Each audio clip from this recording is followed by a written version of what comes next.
Hey, you kids, get off my lawn. Unless you're mowing it, let's see your mobile phone for initiative. Do as I say. What's up, a frowny face? Go out and play. Just like your parents did. Just like your parents did. As if your parents did.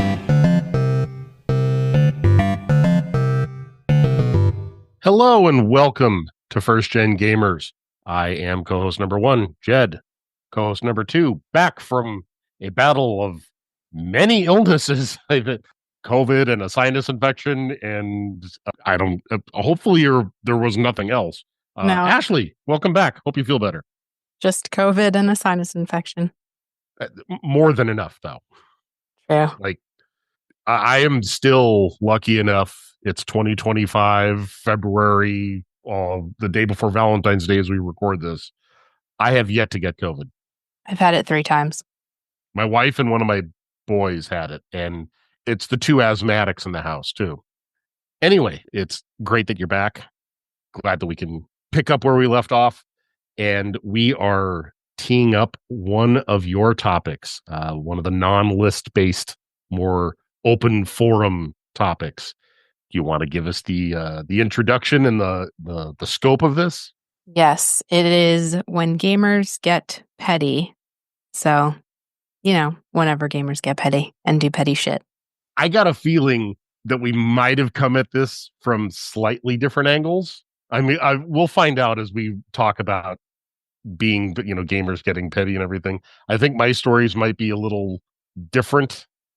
Still winding up with petty bullshit, though, which gamers excel at.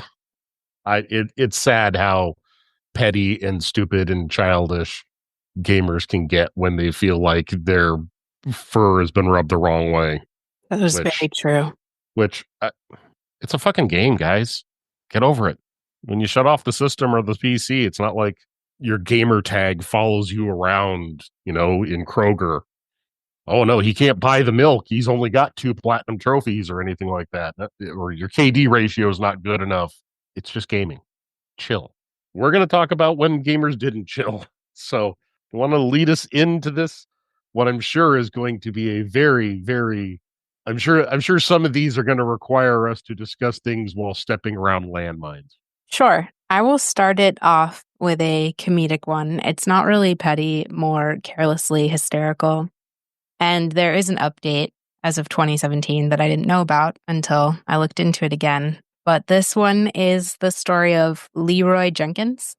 And again, it's not really petty. It's more like careless and hilarious. So in 2005, World of Warcraft player Ben Schultz, who went by Leroy Jenkins in the game, accidentally created one of the most hysterical and infamous gaming memes of all time. It's super relevant in pop culture. They mention it in How I Met Your Mother, so really relevant. Jenkins was in the WoW Guild Pals for Life, which is really wholesome. He went AFK to prepare a plate of chicken for himself. And while he was away, the group was planning a battle that would get him a piece of armor from one of the bosses. So he's away from the computer. They're planning a very detailed plan. He gets back to the computer, picks his character up, runs into battle screaming, "Leroy Jenkins!" So everybody is like, what the fuck? They follow him in. Everybody dies. They're calling him an idiot. And he gently says, "At least I have chicken." So hilarious. Okay, I didn't know about the chicken part. Yeah. That just makes it so much better. Well, I have some kind of bad news. I guess in 2017, so 12 years later, the guy who recorded the video ended up admitting that it was actually satire the whole time. But to me, the meme will always live on.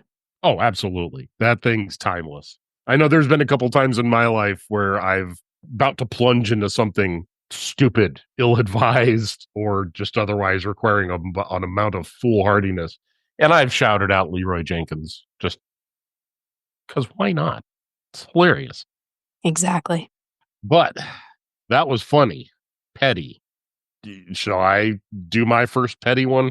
Yeah. All right. So this is pettiness involving an innocent guy who would write gaming walkthroughs and a YouTube channel the Game Grumps. The Game Grumps are known for doing Let's Play style videos. So on this occasion, they had decided to do a Let's Play of Sonic Adventure.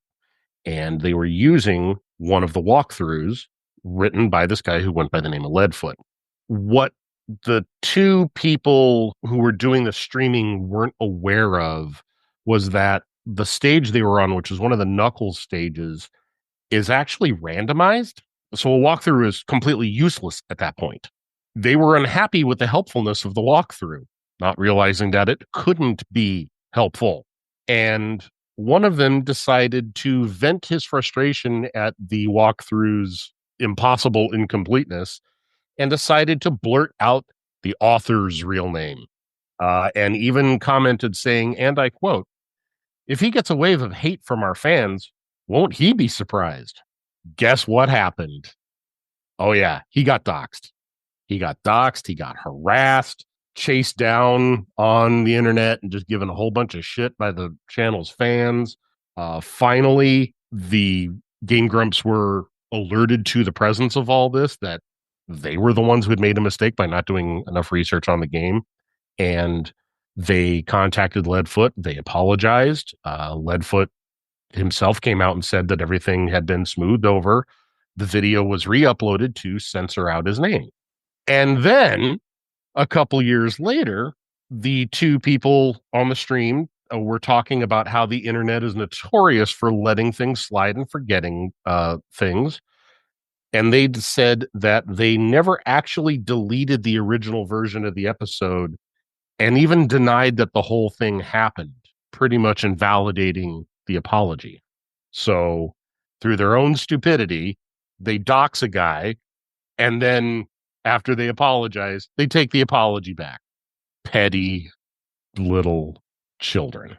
Damn, that was depressing as fuck. Sorry about that. I thought I was leading off with the most lighthearted one. What? Yeah, I have two more, and they're not gonna get lighter from here. If I decide to tell the third one, we might be stepping into a war zone. Not between you and me. Man, I have like 5 and they're all fucking hilarious. Please lighten the mood. Go for it. This one's really short. So this one is hilarious. I called it Hired Hitman. So there was this man in China who had a 23-year-old son that lived at home and was unemployed, and all he did was play video games all day. And so the dad was like, fuck this. This is really fucking obnoxious. I need to figure out a way to get him to stop. So he hired a virtual assassin to hunt down his son in an online game and kill him off. So he looked for a super high-level player, and this guy would go online, and anytime he saw the son online, he would kill him. And the best part about this story is the son found out. And the way he found out is, after he realized, I'm just getting killed every day, he literally asked the hitman why, and the hitman told him, your dad hired me to kill you every day so you would stop playing so many video games. The plot didn't work. He continued gaming, but I thought it was hilarious. Good for the kid to keep pressing on. That's bizarre. That is bizarre. I would love to know what the fallout of that was, like between the dad and the son. Yeah, I'd love to know where things stand from that. Yeah, that kid has a lot of patience, because I would have flipped the fuck out. Like, dying that many times, I would have lost it. I probably would have quit and never played again that game. And seriously, Dad, you don't have to spend money to get your kid to stop playing games. I mean, unplug the modem. There's got to be a way that you could, if you're a father, you're a parent, you have leverage. There's got to be some lever that you can pull besides hiring a virtual hitman. That's just so credit for out of the box thinking, but take the credit back for being batshit insane. I thought it was awesome, to be honest. I was like, that's a really good idea. It's clever. It's just, you took the path of, it's the weirdest solution. I'm sure he tried other things before he got to that point. Probably. I don't know. I'm assuming probably. I would hope. And if he's like just about any other parent in the online gaming age, at some point you go, it'll burn out and take care of itself. Twist, it doesn't. No, it doesn't. All that happens is really they pivot.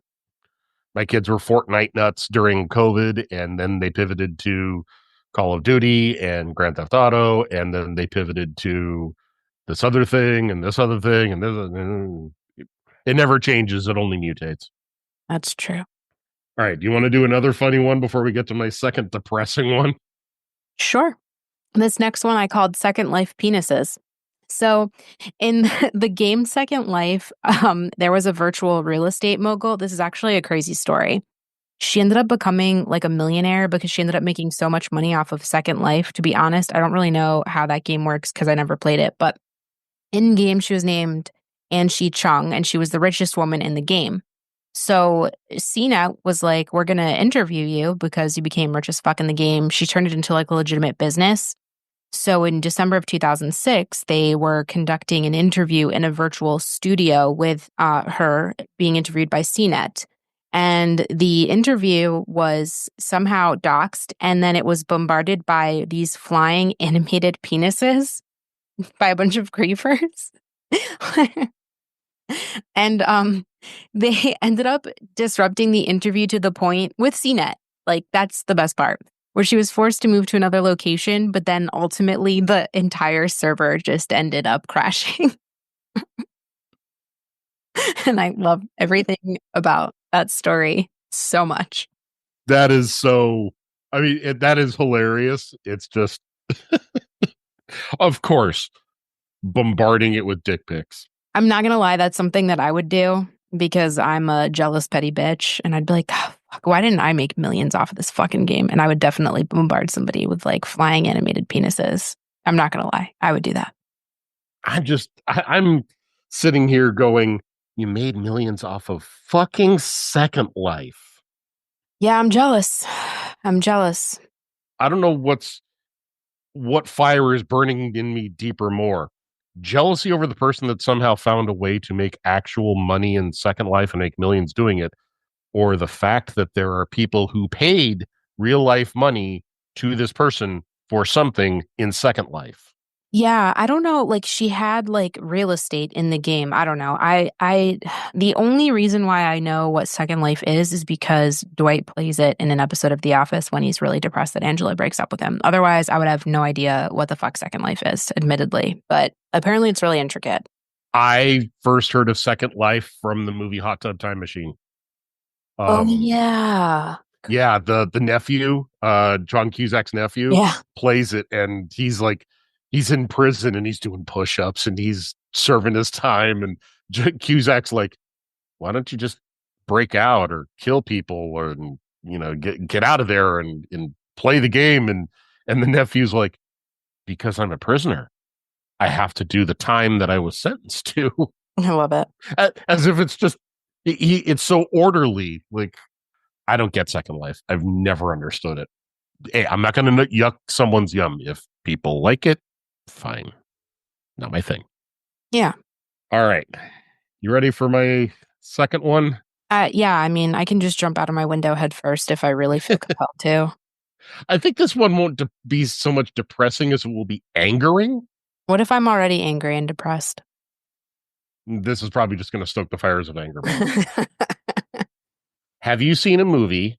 It's a documentary called The King of Kong, A Fistful of Quarters.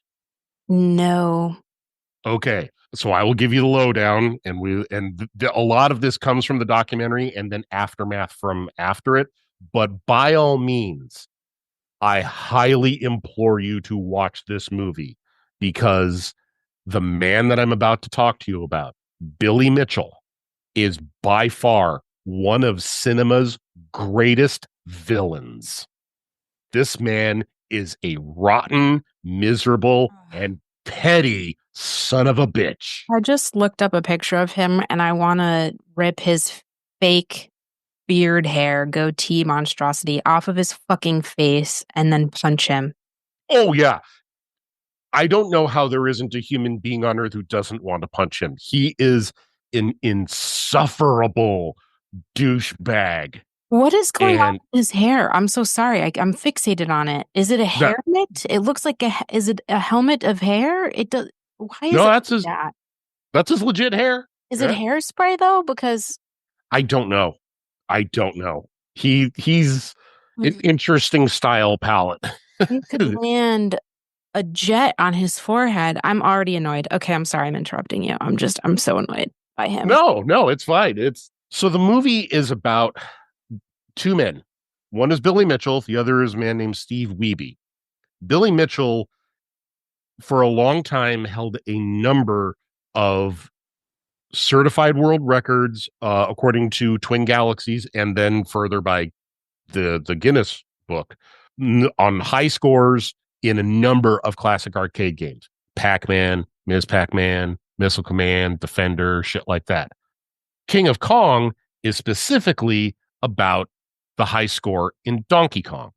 For a long time, he held the record. Steve Wiebe comes along and he believes that he can break the record. And he challenges Billy. Now, I should back up. The process by which to get a high score in an arcade cabinet game certified as legitimate by Twin Galaxies and Guinness is elaborate. You have to usually have it in a public location. It has to be on an authentic cabinet, on an authentic original board. There cannot be any modifications to it. So it has to be original hardware. It can't be, and most importantly, it can't be like, you can't set the record for Donkey Kong on the NES version of Donkey Kong or on a MAME emulator. It has to be the original shit, or it don't count. And there has to be a witness to validate it. Billy Mitchell, like I said, is a celebrity. He's got shitloads of records that he set over and over. So he is in good with Twin Galaxies. Steve Wiebe is an outsider. He's just come out of nowhere and he's setting the world on fire. So he challenges Mitchell and says, let's do a head to head. Pick your arcade. Let's go here. Let's go there. Billy Mitchell goes, okay, fine. Sure. And then when the date is set, he goes, nah, you know what? Never mind. I'm not going to show up. You're nothing. So after he can't get Mitchell to show up anywhere, Wiebe decides he's got an original game, original arcade cabinet with an original board. He decides to set up a video camera and videotape himself, and he breaks Billy Mitchell's record. And he sends the videotape into Twin Galaxies. And Twin Galaxies says, yeah, no, sorry, we don't accept video submissions, and you didn't have a witness, so we're not going to count that. And then Billy Mitchell sends in a video breaking his own record and also the record that Steve Wiebe set in his video. He sends a video of himself doing it, and Twin Galaxies honors it and says it's the new record, despite the fact that you can tell that the video has been doctored. There is something screwy with the video. So there's a whole bunch of controversy about whether or not it counts. In the meantime, as Billy Mitchell's reputation is starting to get dragged more and more for possibly being a cheater, there's a show on Cartoon Network, a regular show. They have a character that he's a video game player of note, and he's turns out to be a cheater.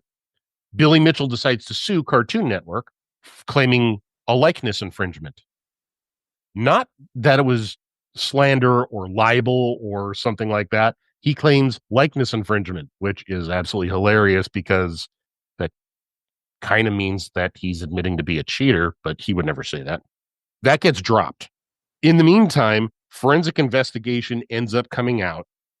His last 3 records in Donkey Kong were shown to have been achieved on a MAME emulator instead of an original hardware, and 2 scores that he set in live events that were verified by an official had to be thrown out because the official was a former official for Twin Galaxies who was fired for submitting fake scores. So this guy is full of shit all of the fucking time. What does he proceed to do after that?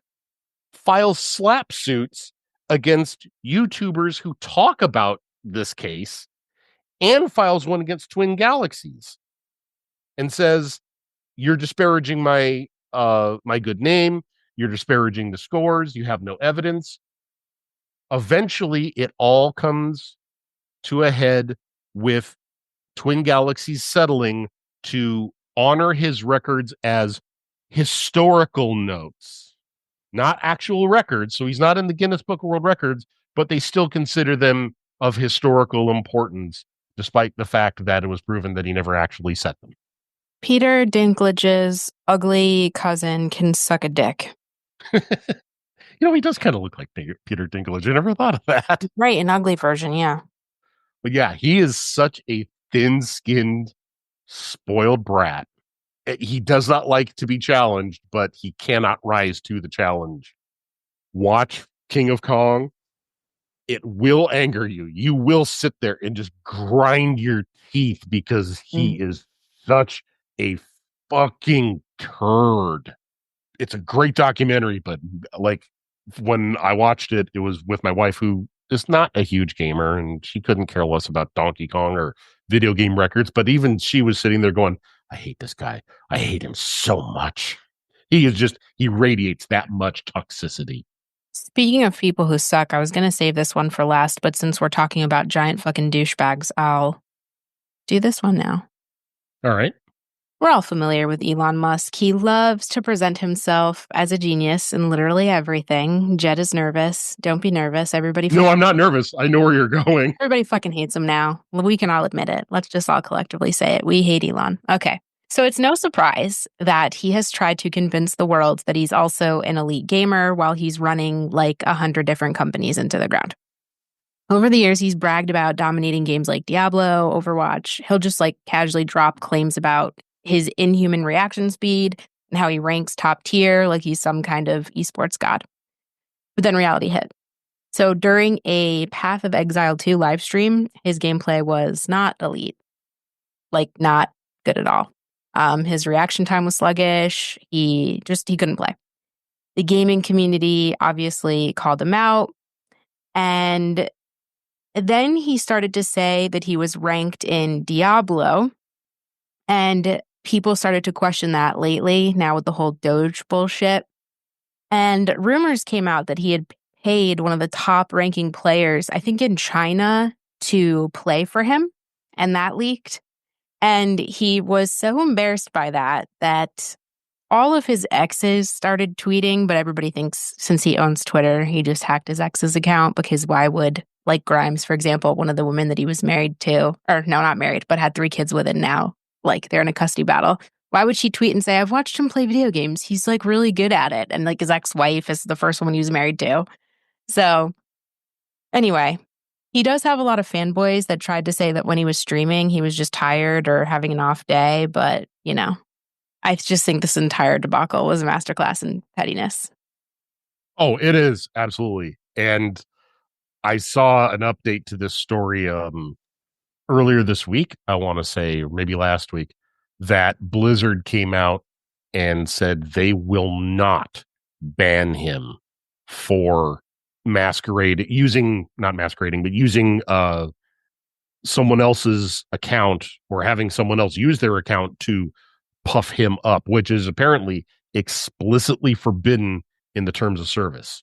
Yeah, if one of us did that, our IP would be banned for life. You know, but since he's the richest person in the world, and for some reason everybody's scared of him, they won't do it. Yeah, it's unbelievable. It's like, dude, you're a grown ass man, and you're paying for clout in a video game. How childish are you? He literally reminds me of JP from Grandma's Boy. Just everything about him. I've not seen that. Oh my God. You should, yeah. At some point, just look up a clip of JP and you'll know exactly what I'm talking about. He dresses like he just came out of the Matrix, which is like also how Elon dresses. That is true. Yeah. All right. What other, you said you've got what, 2 more? I got one more. You got one more. Okay. Yeah. So is it a funny one? It depends on what kind of humor you have. I think it's hilarious. Some people might find it dark. Okay, so let me go into mine then for the last one, because we need to end on at least an attempt at a high note. Because mine is not a high note at Oh all. my God. Jesus Christ. Okay, go ahead. I've got one word to start it off. Gamergate. Hmm. You know how it started? No, You are familiar with Gamergate, right? maybe. Okay. So Gamergate, without getting into how it started yet, ended up becoming an alt-right witch hunt by a bunch of incel trolls this was in the mid 2010s, like 2014, I believe. Mm. Chasing the doxing, harassing, death threats, SA threats, all to any woman involved in the gaming industry. Why do you have to do this now when things are shitty against women and we're seeing weird alt-right shit everywhere? This was like the seed of this. This was like the prototype version of it. I'd argue the seed was when we brought Nazi soldiers to the United States and let them live here after World War II. But I digress. Go ahead. So they were attacking gaming journalists. They were attacking female developers, female writers, art directors, any woman involved with gaming. But their mantra was, quote, "It's all about ethics in gaming journalism," because they believed that there was this huge bias somehow, somewhere, that no one could ever prove. And every time they attacked someone who wasn't even involved with journalism and were challenged on it, they'd disconnect. So this all starts because of a game developer by the name of Zoe Quinn. And she created a game called Depression Quest. I've never played it. I have no comment on the game's quality, but the game was a text-driven game that, as you could tell from the title, had a lot to do with mental health. Specifically, it was kind of a cathartic way for her to deal with her own mental health issues. Perfectly laudable. There's plenty of good games that are out there. I've played a few of them that have mental health as a component and deal with mental health issues. I applaud that. So I applaud what Zoe Quinn was trying to do. It got reviews. It got, some good reviews, some bad reviews. Nothing really shocking. It was a perfectly fine game, judging by the reviews, but nothing earth-shattering and nothing terrible. Well, there was a writer, and I'm blanking on the name at the moment, but there was a writer for Kotaku whom she had previously had a relationship, but they had been broken up for years. She was in a relationship with someone else, and they end up breaking up.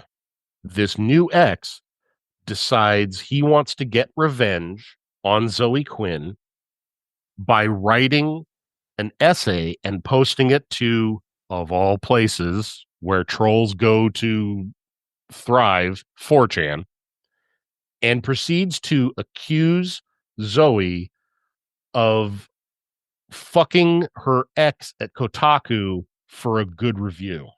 Mind you, the guy at Kotaku never reviewed the game. So the ex's credibility already doesn't make sense, because what's she trading sexual favors for, theoretically, if she didn't actually get the review? She didn't, but still. And that's what starts the witch hunt. All of a sudden, any female driven game is gotta be because the developer decided to blow a guy in the back of a Mercedes just to get a 4 out of 5 on GameSpot. All because of this one guy who was just bitter that he got broken up with, who later recanted.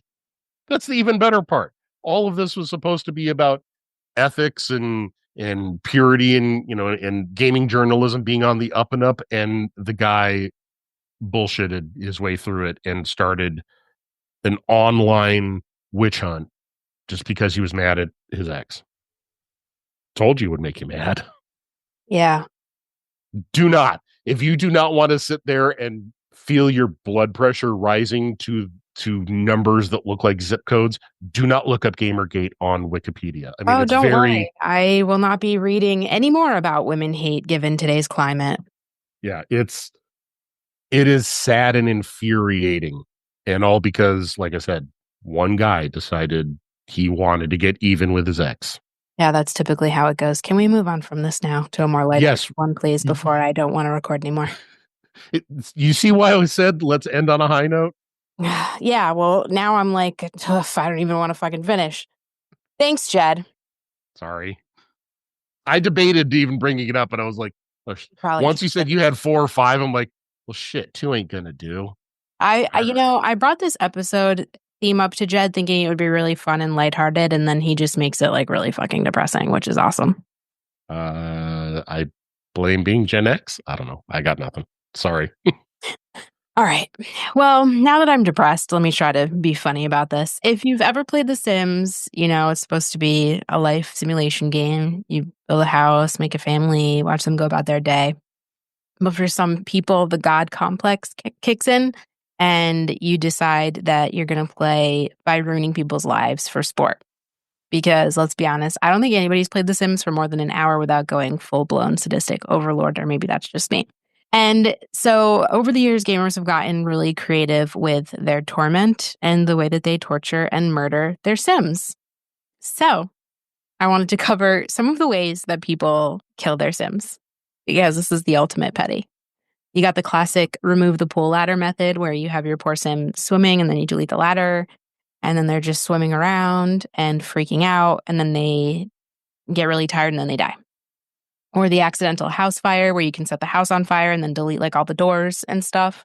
Okay, I got to ask before we go any further, what happens, like, so, because I've never played The Sims. So a Sim dies. What happens then? Like, does her funeral? What happens? Is You it just can like, have a funeral, but the Grim Reaper comes, but there's like a ghost. Yeah. so otherwise there's just corpses? No, I mean, the corpse goes away. You don't just have like Okay. a bunch of corpses. This is still, I'm almost interested to play The Sims now just to do shit like this. It's pretty funny.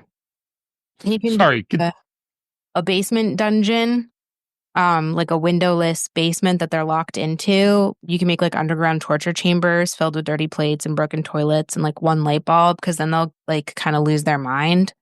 And then you can just keep them alive long enough to make them suffer forever. And then if you want like a slow burn approach, you can make like a toilet room of doom. So you could fill a room with only toilets, no bed, no food, just like an endless porcelain prison. They won't die immediately, but they'll be miserable. And so, yeah.